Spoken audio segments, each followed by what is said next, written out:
Hi, folks. Welcome to today's edition of Notre Dame Daily, brought to you by Fan Arch. I'm Pete Mulroy, and I want to start today with something of a piggyback to some of the playmakers I was talking about yesterday with Notre Dame through 2 games in the season. Obviously, an 0-2 record, 2 losses by a combined 4 points. The 2 top 10 teams sucks.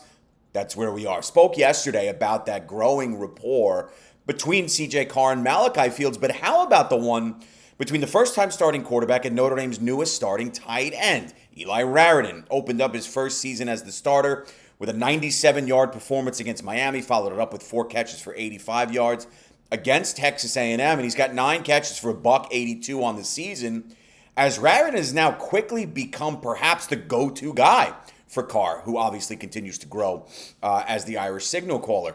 This weekend against Purdue, where the Irish desperately need to crack the win column, I expect Raridan to be top of mind for Carr throughout the game. I think the opportunity lends itself that. More on that in a minute when I get into what Notre Dame can expect to see from this Purdue defense. For as good as the connection between Carr and Fields was last Saturday, and for as much as we all want, especially me, Jaden Greathouse, you've heard me preach about that, more involved while getting the shares to Jordan Faison, Will Pauling, the relationship between Carr and Raridan can prove lethal for opponents, and I think we're really starting to see that as the season begins to take off and we creep closer and closer to the start of October. We knew Raridan possessed the skill set to be a top-end tight end in the country. Now that we're seeing it, I think we'll see Raridan find his way to the end zone for the first time this season, Saturday against the Boilermakers. I just like the combination, the continued growth for C.J. Carr, obviously proving Marcus Freeman right for as good as Kenny Minchie is. C.J. Carr, minus the growing pains. It's tough sometimes. But again, when you have a defense that's supposed to be a perennial power, like we thought Notre Dame, you have the opportunity to offset some of those early mistakes and the growing pains. Haven't seen that from the Notre Dame defense, so it compounds the turnovers and some silly throws that C.J. Carr has made. But from week 1 to 2, the progression has been there. Eli Raridan has been a huge part of that, and it's really been fun to watch. For a Notre Dame team that's been close, no cigar first couple of weeks, hopefully cracking into the win column this weekend. You talk about weaponry, and in discussing Purdue quarterback Ryan Brown on yesterday's show, I noted how he's got the ability to move the ball through the air in fairly big fashion. In 3 games this season, where Purdue's 2-1, Brown has eclipsed the 300-yard mark twice, including in last weekend's 33-17 home loss to number 25 USC. Preparing to take on a Notre Dame secondary, and really defense as a whole, right, that has given up way too many chunk plays across 2 games, Brown has to be thinking about keeping his outside targets involved early and often. At his disposal, he does have 4 legitimate targets, led by arguably his number 1 wideout, Armand Branch. Branch has already accounted for 2 scores on the season. Fellow playmakers Nitro Tuggle, who, don't forget, is a transfer from Georgia. He's got good speed. E.K. Horton Jr., and Michael Jackson III, they bring steady support and balance to this group. At Branch, and you go with Tuggle, it's a nice combo there. And then Horton and Jackson give you good hands and good speed as well. On the outside, Purdue is beyond legitimate from the wide receiver department. These guys, again, they got variations of speed, good route running. Brown has looked for more comfortable looking in the direction of any of those 4 guys, which is a good luxury that not all high-level D1 teams have. Purdue does have it. This was a kid in Tuggle who hauled in 4 passes for 69 yards and a score last week against USC. Second straight week he found the end zone, so he's starting to wet his beak a bit. And then, by the way, you add in 7 catches and almost 80 yards this season by tight end George Burren. And Brown does have himself a well-rounded arsenal. But if the Irish could force Brown into tough situations, the quarterback who already has a knack for turning the ball over might find it tough to get it to his outside guys, and that's the plan here. And the hope you would think for Notre Dame is force him into tough spots, get him on the move, get back there, get past their offensive line, so he has to make quick decisions under duress, and he doesn't have time to break it down, because we saw how lethal Marcel Reed and Mario Craver were last week, and then how Carson Beck utilized the slot and over the middle plays with Tony week 1. You don't want to see too much time for the quarterback to just pick you apart back there. Get into the backfield, disrupt them, and you eliminate or at least subdue the ability of those top 4 wide receivers to make noise.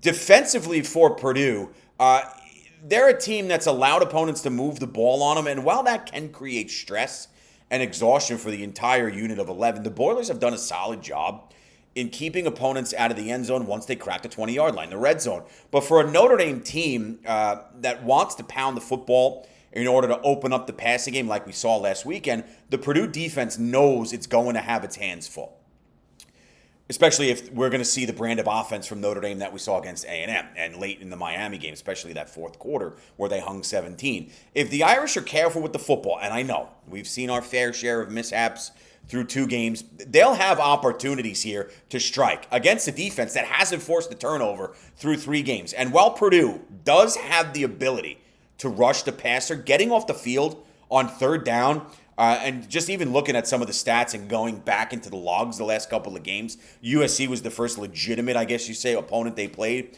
Getting off the field on third down and fourth down has been a massive issue for this defense. We know the Irish like to go for it on fourth down if the distance is reasonable. You can have your opinions about what they did last week in that one spot where they didn't get it and turned it over on downs. I didn't like it, and many of you probably don't have a problem with it. Many of you may agree with me, but the point being, we know Marcus Freeman is not afraid to take chances. On both third and fourth down this season, Purdue's been dreadful again. They allow the opponents to convert almost 45% of their tries on both of those downs combined. And to put it in perspective, across 3 games this season, Barry Odom, in his first year at Purdue, program builder, has allowed fourth down conversions on 6 of 8 attempts. That is the definition of dreadful. If the Irish can churn away yards with the run, gaining chunk plays in the passing department with the likes of Field and Raridan is going to be there. All right, that's why I highlighted Eli Raridan at the top of the show. And given what we've seen from the opposition's defense this season, the short yardage plays favor the Irish offensive line and backfield.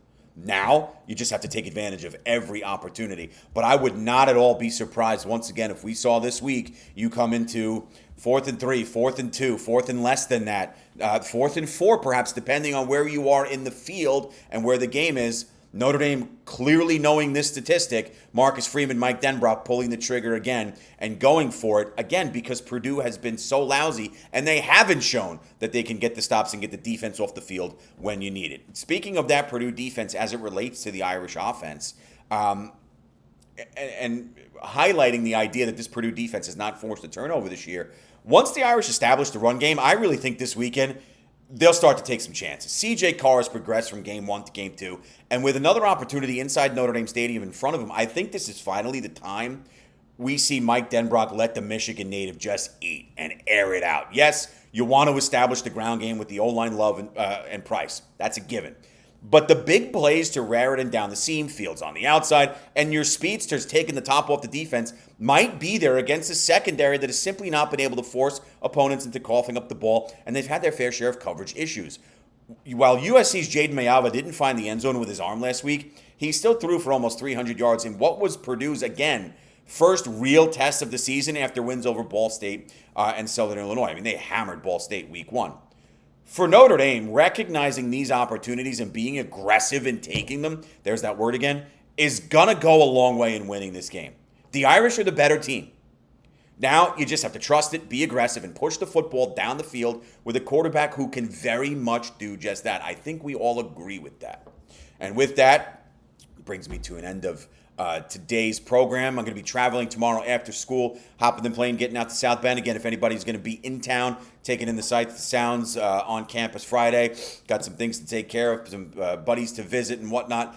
Saturday, obviously, hanging out, going to the game. If you're around, hit me up, send me a message, and I'd love to chat and BS a bit about all things Notre Dame football and anything else. It's been a blast doing this. I'm really looking forward to getting out to South Bend. I try to go every year, and it's going to be damn fun again. Hopefully, able to walk away with a victory. Don't know if I'm going to be able to post for Friday. Depends on how the travel scene works out, but I will do my darndest. If not, I'll talk to you all again next week. Enjoy the game Saturday. If I don't see you, have a good rest of your day. And as always, go Irish.